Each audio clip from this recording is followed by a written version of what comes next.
السلام عليكم ورحمة الله تعالى وبركاته. الحمد لله رب العالمين والصلاة والسلام على سيد المرسلين وعلى آله وأصحابه أجمعين أما بعد. فقد قال الله تعالى في القرآن العظيم والفرقان الحميد: أعوذ بالله من الشيطان الرجيم بسم الله الرحمن الرحيم. ولا تمشي في الأرض مرحا إنك لا تخرق الأرض ولا تبلغ الجبال طولا. فقال نبينا صلى الله عليه وسلم: لا يدخل الجنة من كان في قلبه مثقال ذرة من كبر. صدق الله العلي العظيم. எல்லா புகழும் புகழ்ச்சியும் அல்லாஹ் ஒருவனுக்கே உரித்தாகுக.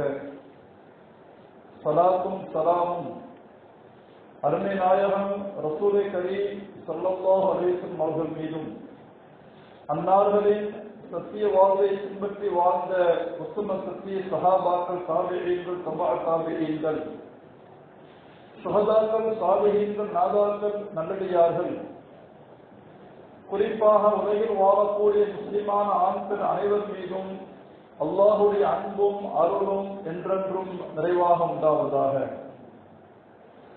தந்தைக்கும் மதிப்பிற்கும் உரிய பெரியவர்களை புகழ்கிறே, புனிதமிக்க இந்த ரபீஉல் அவ்வல் மாதம் பெருமானார் ஸல்லல்லாஹு அலைஹி வஸல்லம் அவர்கள் இந்த பூமிக்கு அவதரித்த மாதம். பெருமானாரின் வருகையால் இந்த பூமியில் ஏராளமான மாற்றங்கள் நிகழ்ந்தது என்பதை வரலாற்றின் வழியாக நாம் பார்க்கிறோம். உலகத்தில் ஏற்பட்ட எத்தனையோ மறுமலர்ச்சிகள், சீர்திருத்த புரட்சிகள், நாகரிகமான வாழ்க்கை முறை, அழகான பண்பாடுகள், அறநெறிகள் நபியின் வருகைக்கு பின்பாக வரலாற்றில் மலரத் தொடங்கியதை வரலாறை வாசிக்கும் போது நம்மால் புரிந்து கொள்ள முடியும். மரியாதையான வாழ்க்கை, இந்த உலகத்தில் ஒவ்வொரு மனிதனும் எதிர்பார்க்கக்கூடிய கண்ணியமான வாழ்க்கை, அதை எப்படி பெற முடியும் என்ற ஒரு சிந்தனையோடு இந்த ஜும்மா உரையை நாம் அணுகும் போது, நபியின் வாழ்க்கையில் பெருமானார் ஸல்லல்லாஹு அலைஹி வஸல்லம் அவர்கள் கண்ணியத்தை நாம் எப்படி அடைவது? உலகத்தில் ஒவ்வொரு மனிதரும் மரியாதையை எதிர்பார்க்கிறார். பிறர் தன்னை மதிக்க வேண்டும், தனக்கு கண்ணியம் கொடுக்க வேண்டும் என்று எதிர்பார்க்கிறார்கள். கண்ணியத்தை அடைவதற்கான வழி என்ன? ரெஸ்பெக்ட். எங்கு போனாலும் எனக்கு ஒரு ரெஸ்பெக்ட் வேண்டும், மரியாதை வேண்டும், பார்ப்பவர்கள் என்னை மதிக்க வேண்டும், எனக்கு கண்ணியம் தர வேண்டும் என்று ஒவ்வொருத்தரும் ஆசிப்பதை நாம் பார்க்கிறோம். சிறிய குழந்தைகள் முதல் கொண்டு, குடும்ப தலைவர்கள் முதல் கொண்டு, குடும்ப தலைவிகள் வரைக்கும், கணவன் மனைவியிடம், மனைவி கணவனிடம், குழந்தைகள் பெற்றோரிடம், பெற்றோர்கள் குழந்தையிடம், மாணவர்கள் ஆசிரியரிடம், ஆசிரியர்கள் மாணவர்களிடம், வேலைக்காரர்கள் முதலாளிகளிடம், முதலாளிகள் வேலைக்காரர்களிடம், ஆட்சியாளர்கள் குடிமக்களிடம், குடிமக்கள் ஆட்சியாளர்களிடம். எல்லோருக்குமான ஒரு எதிர்பார்ப்பு, எனக்கு ஒரு சுயமரியாதை வேண்டும். சுயமரியாதை எப்படி பெறுவது? அன்னபி ஸல்லல்லாஹு அலைஹி வஸல்லம் உலகத்திற்கு எல்லா விஷயத்திலும் முன்மாதிரியை காண்பித்தார்கள், அழகு வழிமுறையை காட்டித் தந்தார்கள். சுயமரியாதை பெறுவதற்குண்டான முக்கியமான வழி, இஸ்லாம் சொல்லக்கூடிய வழி, நபிகளால் காட்டிய வழி, ஒரு மனிதனிடம் பணிவு இருக்க வேண்டும். அரபியில் தவாவு என்று சொல்வார்கள். பணிவை நீங்கள் கையில் எடுத்தால், பணிவு என்ற குணத்தின் மூலமாக உயர்ந்த அந்தஸ்துகளை உங்களால் அடைந்து கொள்ள முடியும். பணிவுக்கு நேர் எதிர்வு இருக்கக்கூடிய குணம் பெருமை.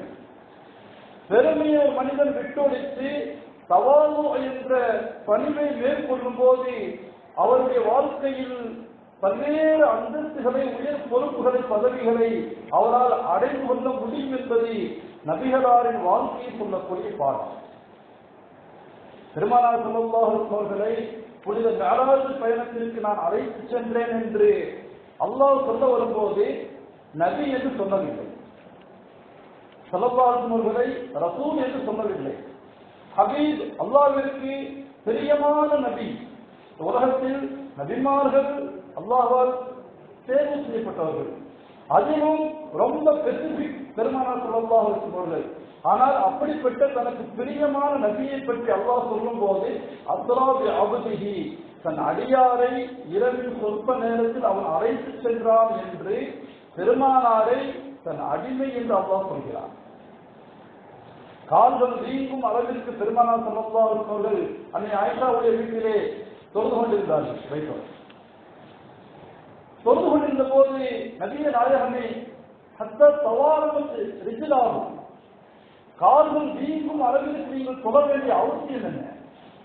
வணக்க வழிபாடுகள் இவ்வளவு சிரத்தைகள் எடுக்க வேண்டிய அவசியம் என்ன?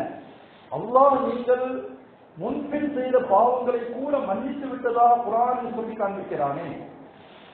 நீங்கள் உங்களை வருத்திக் கொண்டு இபாதத்தில் ஈடுபட வேண்டுமா என்று கேட்ட போது பெருமானார் அதே வார்த்தையை சொன்னார்கள். எந்த வார்த்தை?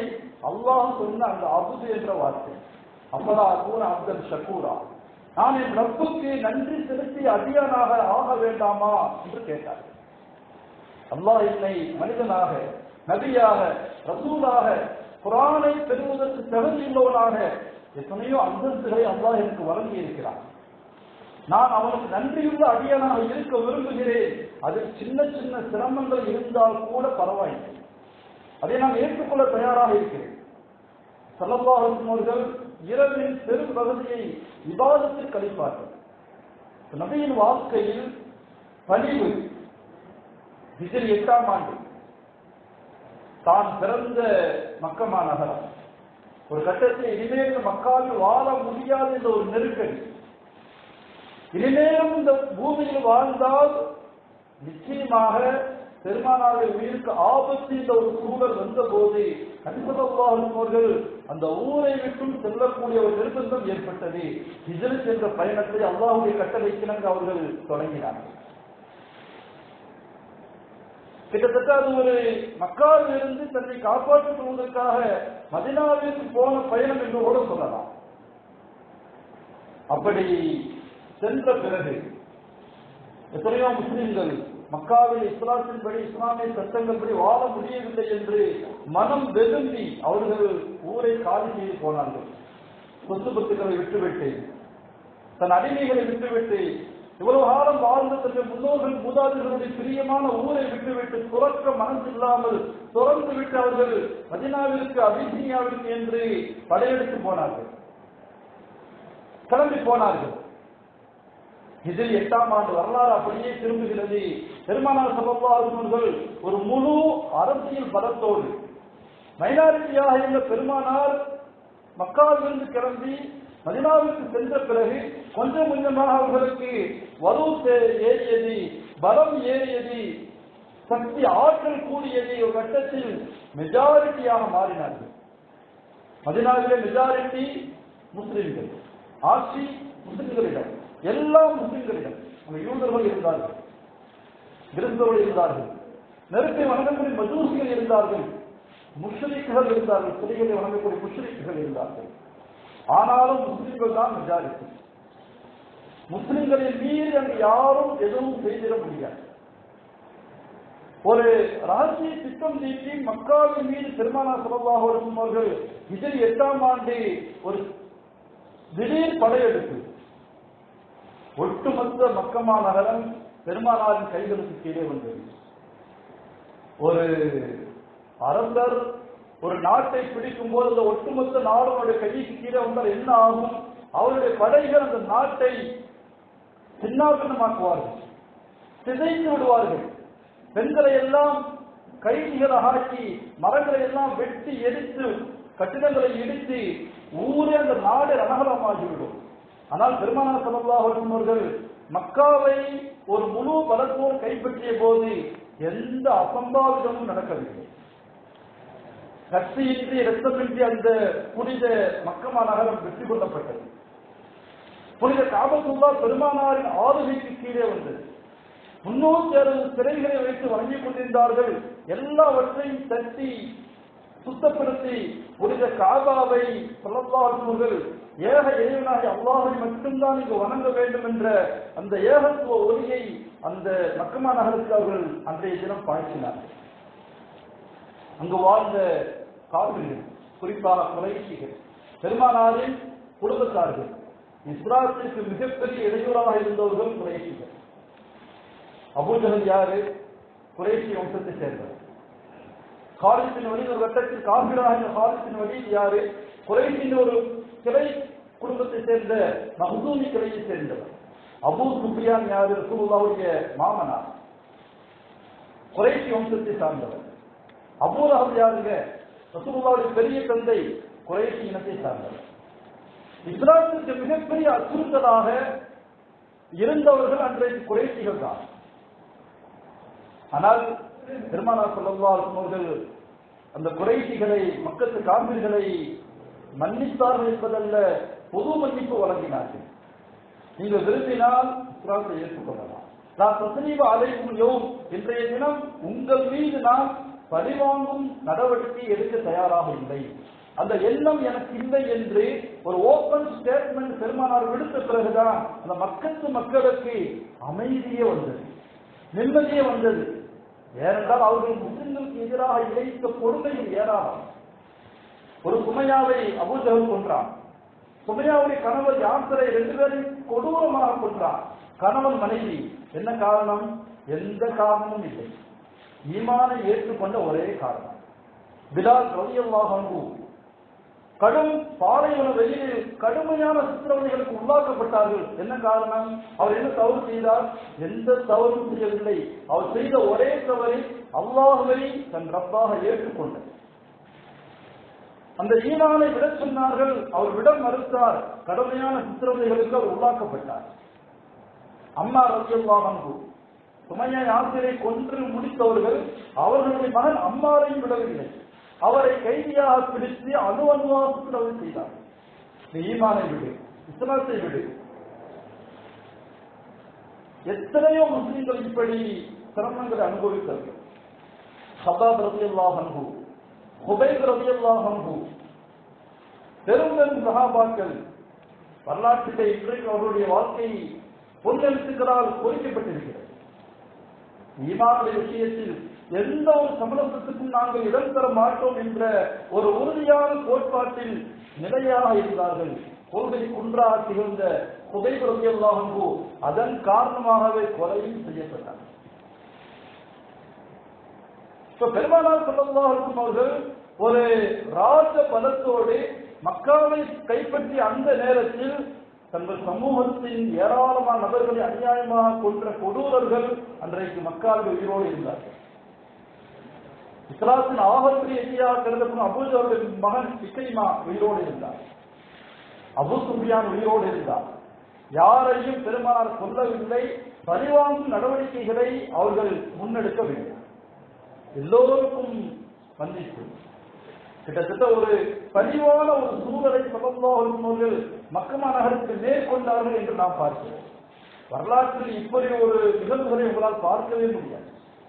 பாதிக்கப்பட்ட சமூகம், சுனாமி சமூகம், ஒரு முழு பலம் கிடைத்த பிறகு தங்களுடைய எதிரிகளை என்ன வேண்டுமானாலும் செய்ய முடியும் என்ற ஒரு பலம் வந்த பிறகும் ஸல்லல்லாஹு அலைஹி வஸல்லம் பெருந்தன்மையாக அவர்களும் இஸ்லாத்தை ஏற்றுக்கொண்ட நன்றாக இருக்குமே என்று அவர்களை நரகத்திலிருந்து நான் காப்பாற்றுவேன் என்ற ஒரு நப்பாசையோடு ஸல்லல்லாஹு அலைஹி வஸல்லம் அந்த மக்களுக்கு மன்னிப்பு என்ற கொடையை கொடுத்தார்கள்.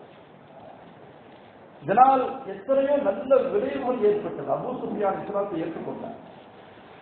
அபூ சுஃபியான் சாதாரணமான ஆளுங்க, ரசூலுல்லாஹ்வுடைய மாமனார் தானே தவிர பத்ர், உஹத் போன்ற பெரும் பெரும் யுத்தங்களில் காபிர்களுடைய முக்கியமான படைத்தளபதி அபூ சுஃபியான். மிகப்பெரிய அறிவாளி, திறமைசாலி, போர் வீரர். பல யுத்தங்களுக்கு முன்னின்றே உஹத்ல மிகப்பெரிய களமாடியவர் அபூ சுஃபியான். 70 சஹாபாக்கள் கொல்லப்பட்ட உஹத்ல ஏற்பட்ட பாதிப்பு விளைவு முஸ்லிம்களுக்கு ரொம்ப கடுமையானது. ஹம்ஸா ரலியல்லாஹு அன்ஹு கொல்லப்பட்டாங்க என்பதல்ல, கொடூரமாக கொல்லப்பட்டார்கள். ஒவ்வொரு உறுப்புகளையும் அறுத்து நாசம் பண்ணி சின்னாபின்னப்படுத்தினார்கள் காபிர்கள்.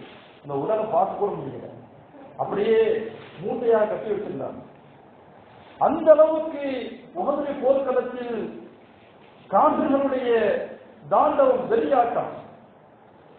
ஆனா அப்படிப்பட்ட கொடூரர்களை கூட ஸல்லல்லாஹு பெருந்தன்மையோடு அவர்களுடைய மறுமை வாழ்க்கையை யோசித்து அவர்களுக்கு மன்னிப்பு என்ற மகத்தான கொடையை கொடுத்து அவர்களை குடாத்தில் இணைவதற்கு காரணமாக மாறினார். பெருமானார் வாழ்க்கையிலே ஒவ்வொரு கட்டத்திலும் பணி ஸல்லல்லாஹு எந்த ஒரு இடத்திலும் பெருமையான ஆணவமான செயல்பாடுகளை முன்னெடுக்கவில்லை என்பதை வரலாற்றை வாசிக்கிற போது நம்மால் உணர்ந்து கொள்ள முடிகிறது. ஒரு முஃமினான மனிதர் இந்த உலகத்தில் அந்தஸ்தை பெற வேண்டுமானால் பணிவு என்ற மகத்தான குணத்தை அவர் கையில் எடுக்கும் போதே அல்லாஹ் அவருக்கு மகத்தான அந்தஸ்துகளை வழங்குவார். ஸல்லல்லாஹு அலைஹி வஸல்லம் மக்களோடு மக்களாக இருப்பார்கள். வெளியிலிருந்து யாராவது வந்து ரசூலுல்லாஹை பார்க்க நினைத்தால் ஐயுக்கும் முஹம்மத், உங்களை யார் முஹம்மது ஸல்லல்லாஹு அலைஹி வஸல்லம் என்று கேட்பார்கள். அந்த அளவிற்கு மக்களின் ஒருவனாக தன்னை ஆக்கிக் கொண்டார்கள். உலகத்தில் தோன்றிய ஒவ்வொரு தலைவர்களும் தங்களை ஏற்றுக்கொண்ட, தங்களை நேசிக்கக்கூடிய தங்கள் அபிமானிகளை தொண்டர்கள் என்று சொன்னார்கள். ஆனால் பெருமானார் மட்டும்தான் தோழர்கள் என்று சொன்னார்கள்.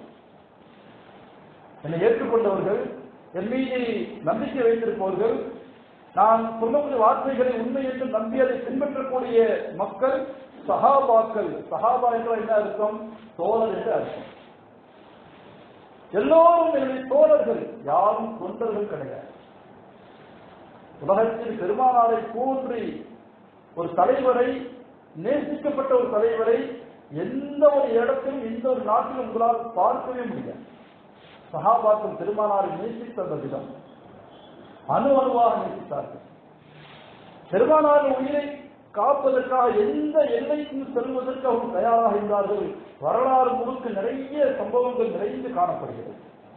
அன்பான பெரியவர்களே, முறை பாடல் ரலியல்லாஹு அன்ஹு அவர்கள் மிம்பர் மீது ஏறி மக்களுக்கு பயான் செய்து சொன்னார்கள், யா அய்யுஹன்னாஸ் தவாது, மக்களை நீங்கள் பணிவோடு நடந்து கொள்ளுங்கள். ஏனென்றால் நபி சொல்ல நான் கேட்டிருக்கிறேன், மன் தவாது லில்லாஹி ரஃபஅஹு அல்லாஹ், யார் பணிவாக நடந்து கொள்கிறாரோ அல்லாஹ் அவருடைய அந்தஸ்துகளை உயர்த்துவான். ரெஸ்பெக்ட், பணிவாக நடந்து கொள்ளும்போது அவருக்கு கண்ணியம் கிடைக்கும். அதனுடைய விளக்கத்தை சொல்கிறார்கள். பகுவகை நம்சிகி சொல்லி அவர் தன்னை சாதாரணமாக எண்ணிக்கொள்வார். ஒபி அபியுன்னாசி அவி, மக்களின் பார்வையில் அவர் உயர்ந்தவராக இருப்பார். நேர் மாற்றமாக ஒமன் கப்பர வல்லாஹுல்லாஹ், யார் பெருமையோடு நடக்கிறாரோ அல்லாஹ் அவரை தாழ்த்தி விடுவார். அதன் அடையாளம் என்ன? பகுவகை அபியுன்னாசி சொல்லி ஒபி நம்சிகி கபீர், அவர் தன்னைத்தானே பெரியவனாக கருதி கொள்வார். ஆனால் மக்களின் பார்வையில் அவர் சிறியவனாக, தாழ்ந்தவராக அவர் கருதப்படுவார். அல்லாஹ் அவரை ஹத்தா லஹு அஹ்வனு அலைஹி மின் கல்பின் அவ் இன்சீரி, நாய் பன்றியை விட அல்லாஹ் அவரை இழிவாக்கி விடுவார். பணிவின் மூலமாக ஒரு மனிதன் உயரிய அந்தஸ்துகளை அடைந்து கொள்ள முடியும். நான் இல்லைன்னா அந்த காரியம் நடந்திருக்காது, நான் இல்லைன்னா என் குடும்பம் வாராது, நான் இல்லைன்னா என் கடை நடக்காது, ஒண்ணுமே கிடையாது. நீங்க இருந்தாலும் இல்லாட்டியும் எது நடக்கணும் அது சரியா நடக்கும். இறைவன் ஒவ்வொன்றுக்குமான ஏற்பாடுகள் இந்த உலகத்தில் செய்து கொண்டே இருக்கிறார். பிராவுடைய வரலாறை குரான் சொல்கிறது. பதவியை கொண்டு பெருமை எடுத்தான பிராவன். இந்த ஓடக்கூடிய எகிப்தில் ஓடக்கூடிய நைல் நதி ஹாவியினால் தஜ்ரீபில் தஹதி, என் கால்களுக்கு கீழே ஓடுகிறது என்று பெருமை பேசிக் கொண்டிருக்கிறான். அப்படியா? அல்லாஹ் அதே நைல் நதியில் மூழ்கடித்து அவனை சாகடித்தான். அவனால் தப்பிக்க முடியவில்லை. இஸ்ராயேல் ஒரு சமூகத்திற்கு எதிராக ஏராளமான அட்டூழியங்கள், அராஜகங்கள், அநியாயங்கள், குழந்தைகளை கொலை செய்து கொண்டிருந்தான். இன்றைக்கு இஸ்ரேல் நடப்பது போன்று பச்சின குழந்தைகள், எந்த தவறும் செய்யாத, எந்த பாவமும் அறியாத பச்சை மண்களை கொண்டு குவித்துக் கொண்டிருந்தான். அல்லாஹ் அவனை அழித்து முடித்தான். குர்ஆனை சொல்கிறார், وَإِذْ خَلَقْنَا بِكُمُ الْبَحْرَ فَأَنْجَيْنَاكُمْ وَأَغْرَقْنَا آلَ فِرْعَوْنَ وَأَنْتُمْ تَنْظُرُونَ, கடலை நாம் பிளக்க செய்து ஃபிரௌனையும் அவனுடைய படைகளை நாம் மூழ்கடித்தோம், நீங்கள் பார்த்து கொண்டிருக்கும் நேரத்தில். பிராவுனுடைய சர்வாதிகார ஆட்சி கொஞ்ச நாள் அல்ல, சுமார் 40 ஆண்டுகளுக்கு மேலாக எகிப்து மண்ணில் நீடித்திருந்தது. இஸ்ராயேல் சமூகத்தை தன்னுடைய பிடித்து கீழே வைத்திருந்தார். அடிமைகளாக, கொத்தடிமைகளாக எத்தனையோ கொலை செய்த, கொன்று குவித்தான். ஏராளமான சித்திரவதைகள். மூசா நபியாக வந்த பிறகு அந்த சமூகத்திற்கு ஆதரவான குரலை எழுப்பினார்கள். அந்த சமூகத்தில் தோன்றிய மூசா நபி பிராவுனால் வளர்க்கப்பட்ட ஒரு மனிதன். அல்லாஹுடைய விளையாட்டு. பிராவுனுக்கு எதிரான ஒரு நபரை பிராவுனுடைய கையாலேயே, அவனுடைய அரண்மனையிலேயே, ஏன் அவருடைய கண்காணிப்பிலேயே அல்லாஹ் வளர்த்தெடுத்தான். அதே மூசாவின் மூலமாகத்தான் அவனுக்கு அழிவும் வந்தது. அல்லாஹ்வுடைய வினோதமான விதியில் விளையாட்டு. தன் எதிரியை தானே வளர்த்து ஆளாக்கினான். மூசா அவர்கள் பிராவுனுக்கு எதிராக மிகப்பெரிய ஒரு போராட்டத்தை மேற்கொண்டார்கள். அதன் முடிவு முஸ்லிம்கள் பார்த்து கொண்டிருக்கும் நிலையிலே அல்லாஹ் தஆலா பிராவுனுடைய அத்தியாயத்திற்கு முற்றுப்புள்ளி வைத்தார் என்று நாம் பார்க்கிறோம். ஹாரூன், மூசா நபியின் காலத்தில் வாழ்ந்த ஹாரூன் பிரம்மாண்டமான சொத்து செல்வம். இன்றைக்கு இருக்கக்கூடிய உலக பணக்காரர்கள் எல்லாம் அவனிடம் பிச்சை எடுக்க வேண்டும். தங்கத்துல தூண் கட்டி வச்சிருப்பான், வீட்டுல தங்கத்துல சுவர் கட்டி வச்சிருப்பான், நினைச்சு கூட பார்க்க முடியாது. காரூன் அலையும் மூசா நபியின் உம்மத்தாக இருந்தால் அந்த மக்களிடம் அவன் வரம்பு மீறி நடந்தான். குர்ஆன் சொல்கிறது. அவன் சொன்னான், அந்த சொத்துக்கள் எல்லாம் என்னுடைய, அந்த பெருமை வார்த்தைகள் என்னுடைய, என் அறிவாலய திறமையா நான் சம்பாதிச்சேன். அல்லாஹ் கொடுத்த நிஅமத் என்று சொல்லலாம். ஒரு மோமின், ஒரு முஸ்லிம் எவ்வளவு சம்பாதித்தாலும், எத்தனை உயர்வுகளின் உச்சங்களை தொட்டாலும் அவன் வாயிலிருந்து வர வேண்டிய வார்த்தை, இது என் ரப்பு எனக்கு கொடுத்தது, என் திறமையா நான் சம்பாதிச்சது அல்ல. என் ரப்பு எனக்கு கொடுத்தது, நான் ஒரு சாதாரண மனுஷன், நான் ஏதோ ஒரு சின்ன முயற்சி செய்யறேன். இந்த பணிவான வார்த்தைகள் தான் ஒரு முஃமினின் நாவிலிருந்து வெளிப்பட வேண்டும். காரூனுடைய நிலை என்ன ஆனது? பூமியில் அவனை நாம் சொரிவாங்க செய்தோம், உருவாங்க செய்தோம். இன்று வரைக்கும் அவன் பூமிக்குள்ள போய்கொண்டே இருக்கிறான். அவன் மாத்திரமல்ல, அவனுடைய எல்லா சொத்துக்களும் அல்லாஹ் தஆலா பூமிக்குள் புதைந்து போக செய்து விட்டான். பொருளை கொண்டு பெருமை அளித்த காரூன். ஆணவம். அபூ ஜஹல் ஸல்லல்லாஹு அலைஹி வஸல்லம் மக்கமா நகரத்தில் வகை இறங்கிக் கொண்டிருக்கிறது. அர்-ரஹ்மான் சூரா வருகிறது. ஸல்லல்லாஹு அலைஹி வஸல்லம் சஹாபாக்கள் ஓதி காண்பிக்கிறார்கள். அந்த சூராவினுடைய இலக்கிய நயத்தில் அப்படியே மயங்கி போன சஹாபாக்கள். இப்னு மஸ்ஊத் ரலியல்லாஹு அன்ஹு, நான் இந்த சூராவை போய் காபாவுல ஓத போறேன் அப்படின்றார். அன்னைக்கு காபாவுல போய் பகிரங்கமா யாரும் தொழுத முடியாது, ஓதிட முடியாது. உடனே தாக்குதல் நடக்கும். ஒரு காபிர்களுடைய ஆதிக்கம் நிறைந்த ஒரு காலம், இஸ்லாத்தின் துவக்க காலம். அந்த ஈமானுடைய வேகத்துல, ஒரு ஆர்வத்துல அவர் போய் சத்தம் போட்டு ஓத ஆரம்பிச்சுட்டார். காபாவுல அந்த உட்கார்ந்து இருக்கிற அபூ ஜஹல் அவனுடைய சகாசன் தான். அப்படியே அபூ ஜஹல் பார்த்தான், கடுமையான கோபம் அவனுக்கு. அப்படியே எதிர்த்து வந்தான். அபூ ஜஹல்ங்கிறது மக்காவுடைய ஒரு பெரிய தலைவர். பக்கத்துல வந்து இப்னு மஸ்ஊத் பிடிச்சு பலான்னு ஓங்கி விட்டா காதுல, காது பிரிஞ்சு தொங்க ஆரம்பிச்சு, ரத்தம் கொட்ட ஆரம்பிச்சு. இப்னு மஸ்ஊத் ரலியல்லாஹு அன்ஹு காதை பிடிச்சிட்டு நேர ஸல்லல்லாஹு அலைஹி வஸல்லம் வந்தாங்க. ரசூலுல்லாஹ் அபூ ஜஹல் அடிச்சுட்டான். நான் தான் சொன்னேனே, நீங்க காபாவுக்கு போக வேணாம், அங்க போய் குர்ஆனை ஓத வேணாம், அதனால விபரீதங்கள் ஏற்படும். இப்படியே இந்த சம்பாஷணை நடந்து கொண்டே இருக்கிறது. ஜிப்ரீல் சிரித்துக் கொண்டே வருகிறார். ஸல்லல்லாஹு அலைஹி வஸல்லம் ஒரு விதமான ஒரு நெருடல். ஜிப்ரீலே, இங்கே என்ன நடக்கிறது? நீங்கள் சிரிக்கிறீர்களே, சிரிப்புக்கு என்ன காரணம்? ரசூலுல்லாஹ், இதற்கான காரணத்தை விரைவில் நீங்கள் புரிந்து கொள்வீர்கள். அதற்கான காலம் விரைவில், அதனுடைய காரணத்தை நீங்கள் தெரிந்து கொள்வீர்கள். கொஞ்ச காலம் கடந்தது. பத்ருடைய போர்க்களம் ஹிஜ்ரத்துக்கு பிறகு மதீனாவிலே போன பிறகு பத்ரிலே அபூ ஜஹல் குற்றுயிரும் புறையுயிருமாக கிடைக்கிறான். பத்ருடைய போர்க்களத்தில் 2 சிறுவர்கள் அவனை தாக்கி விட்டார்கள். அவனால் எழுந்து யுத்தத்தில் களமாட முடியவில்லை. அந்த நேரத்தில் உருவத்தில் குறைந்த இப்னு மஸ்ஊத் ரலியல்லாஹு அன்ஹு உம்மத்தில் மிகப்பெரிய கல்வி கடல், ஆனால் குட்டையானவர்கள், ஒரு 3 அடி இருக்கும். அப்படியே அவங்க போனாங்க. அபூ ஜஹல் நெஞ்சு மேல உட்கார்ந்தாங்க. அப்ப கூட அவன் ஆணவம் பாருங்க உடல. என்ன, நீ என்ன கொல்ல போறியா? சரி நீ என்னை வெட்ட போற, அது எனக்கு உறுதியா தெரியும், இந்த கருத்தோடு சேர்த்து நெஞ்சு பகுதியோடு சேர்த்து வெட்டு, அப்பதான் என்ன பார்க்கிறவங்களுக்கு அபுஜல் தனியா தெரியும். சாகக்கூடிய அந்த நேரத்தில் கூட பெருமையான பேச்சுக்களை பேசிக் கொண்டிருந்தான். அவனை தலையை வெட்டி அவனால் அந்த தலையை தூக்க முடியாது எழுதுறாங்க கிதாபுல. ஒரு கையில கட்டி அப்படியே இழுத்து கொண்டே போனார்கள் பெருமானாரிடம். இந்த காட்சியை ஸல்லல்லாஹு பார்த்த போது ஜிப்ரீலின் சிரிப்புக்கான காரணத்தை புரிந்தார்கள். ஆணவத்தின் செயல்பாடுகள் அல்லாஹ் ஒரு நேரத்தில் அதற்கு முடிவுரை எழுதுவார். எந்த ஒரு கட்டத்திலும் ஒரு முஸ்லிமிடமிருந்து ஆணவம் வெளிப்படக்கூடாது. நான் இல்லைன்னா ஒண்ணுமே நடக்காதுங்க, அப்படியெல்லாம் ஒண்ணுமே கிடையாது. ஃபிரௌனை அழித்து முடித்த பிறகு, நம்ரூத் என்ற ஒரு கொடுங்கோல மன்னனை அழித்து முடித்த பிறகு குர்ஆன் சொல்லக்கூடிய வார்த்தை ஸமா பக்கத் அலைஹிம் ஸமா வல் அர்த், அவர்கள் இறந்ததற்காக வானங்களோ பூமியோ அளவில்லை. சில நேரங்களில் நல்லடியார்கள் இறந்து விட்டால் மழை பொழியும், வானங்கள் அழுகும், நல்லடியார்கள் செய்யக்கூடிய அமல்கள் மேலே உயர்ந்து கொண்டே இருக்கும். அவர்கள் இறந்து விட்டால் அந்த அமல்கள் நின்றுவிடும்.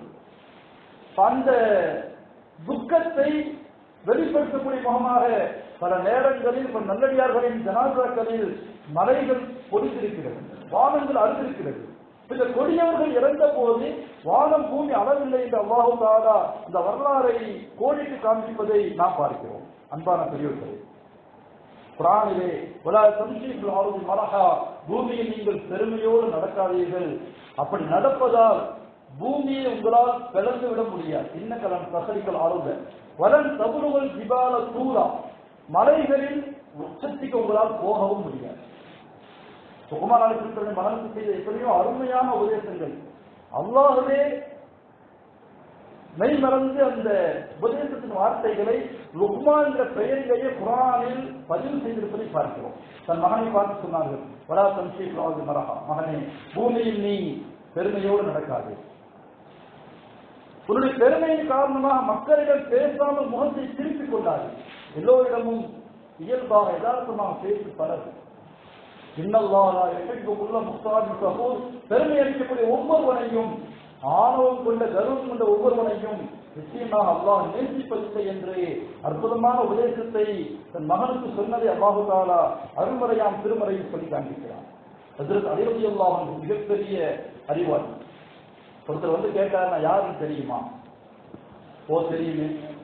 அவ்வளவா முத்துஃபா, உன் ஆரம்பம் ஒரு இந்திரிய துணி, வாகுஹா ஜீஃபா, உன் இறுதி தினம் திரைக்கா, வமா பைனஹுமா ஹாமிரு நஜாசா, இந்த இரண்டும் இடைப்பட்ட வாழ்க்கையில் அசுத்தத்தை சுமந்தவனாக நீ வாழ்கிறாய். இது அவருக்கு சொன்னது மாத்திரமல்ல, எல்லா மனிதர்களின் வாழ்க்கையும் இதுதான். உலகத்தில் எல்லோருடைய ஆரம்பம் இந்திரிய துணி, முடிவு பிரேதம். இடைப்பட்ட வாழ்க்கையில் அசுத்தத்தை சுமந்த வண்ணமாகத்தான் நாம் வாழ்ந்து கொண்டிருக்கிறோம். இதில் நீ நான் யாரு நீ கேட்கிறாய், நீ பெருமை அளிப்பதற்கு என்ன இருக்கிறது, உனக்கு என்ன தகுதி இருக்கிறது என்ற கேள்வியை அந்த வார்த்தைக்குள் அவர் வைத்திருக்கிறார். அன்பிற்குரிய பெரியவர்களே, பணிவின் மூலமாக ஒரு மனிதன் உயர்ந்த அந்தஸ்துகளை அடைய முடியும். யாருடைய உள்ளத்தில் அணுவளவு பெருமை இருக்கிறதோ அவர் சொர்க்கத்தில் செல்ல மாட்டார் என்று நண்பர்களாக சொல்லி காண்பித்தார்கள். ஒரு சஹாபாக்கள் கேட்டாங்க, ரசூலுல்லாஹ், ஒருத்தர் தன்னுடைய ஆடை அழகா இருக்குன்னு நினைக்கிறேன், ஒரு 2000 ரூபாய்க்கு ஒரு காஸ்ட்லியான உடை கொடுக்கிறார், ஒரு 1000 ரூபாய்க்கு அழகான செருப்பு போட்டிருக்கிறாரு, இது பெருமையாகுமான்னு கேட்டாங்க. இல்ல, அதற்கு பேர் பெருமை இல்லை. பெருமைனா என்ன? அது கிபரு பஸருல் ஹக்கி வ கம்துன் நாசி, உண்மை சத்தியத்தை மறுப்பது, பிற மக்களை தாழ்வாக கருதுவது. நான் மட்டும்தான் உயர்ந்தவன், எல்லாரும் என்னோட மட்டமானவன் என்று நினைப்பது பெருமையின் அடையாளம். அழகு எடுத்துக் கொள்வது தவறல்ல. ஒவ்வொருத்தரும் தன்னுடைய வசதிக்கு தக்கவாறு உயர்ந்த ஆடைகளை, செருப்புகளை, காஸ்ட்லியான அத்தர்களை பயன்படுத்திக் கொள்ளலாம். இன்னல்லாஹ ஜமீலுன் யுஹிப்புல் ஜமால, ஸல்லல்லாஹு சொன்னார்கள், அல்லாஹ் அழகானவர், அழகை விரும்புகிறான். உங்களிடம் அவன் செய்த நியமத்துகள் வெளிப்பட வேண்டும் என்று அவர் விரும்புகிறார். ஒருத்தருக்கு நல்ல வசதி இருக்குது, ஆடையை பார்த்தா பந்தல்ல பிச்சைக்கார மாதிரி ட்ரெஸ் கொடுக்கிறார், இது அல்லாஹ் விரும்புறது இல்லை. உங்களுக்கு வசதி இருக்கிற அல்லாஹ் நியமத்தை கொடுத்திருக்கிறானா அந்த வசதியை வெளிப்படுத்துங்கள், அது தவறல்ல. பெருமை என்பது உண்மையை மறுப்பது, சத்தியத்தை சொன்னால் ஏற்றுக்கொள்ள மறுப்பது, மற்றவர்களாம் என்னை விட கீழானவங்க என்று நினைப்பது, இதுதான் பெருமை. இந்த எண்ணங்கள், இந்த குணங்கள், சிந்தனைகளை நாம் மாற்றிக்கொள்ள வேண்டும். இப்ப பெருமை அளிக்கக்கூடிய மனிதனை அல்லாஹ் இந்த உலகத்தில் தாழ்த்துகிறான், பணிவை மேற்கொள்ளக்கூடிய மனிதனை உயர்த்துகிறான். அல்லாஹ் தஆலா பெருமானார் ஸல்லல்லாஹு அலைஹி வஸல்லம் காட்டி தந்த இந்த பணிவு என்ற குணத்தை நம்முடைய வாழ்க்கையிலே நாம் பின்பற்றி எல்லா நிலைகளிலும் இந்த உலகத்தில் வாழக்கூடிய சமயத்தில் உயர்ந்த அந்தஸ்தில் அடையக்கூடிய நல்ல தௌஃபீக்கை நம் அனைவருக்கும் நசீபாக்கி தருவானாக. வாஹிரு தஅவானா அல்ஹம்துலில்லாஹி ரப்பில் ஆலமீன். அஸ்ஸலாமு அலைக்கும் வரஹ்மத்துல்லாஹி தஆலா வ பரகாத்துஹு. சுன்னத்துல்லாஹி சுன்னத்துல்லாஹி.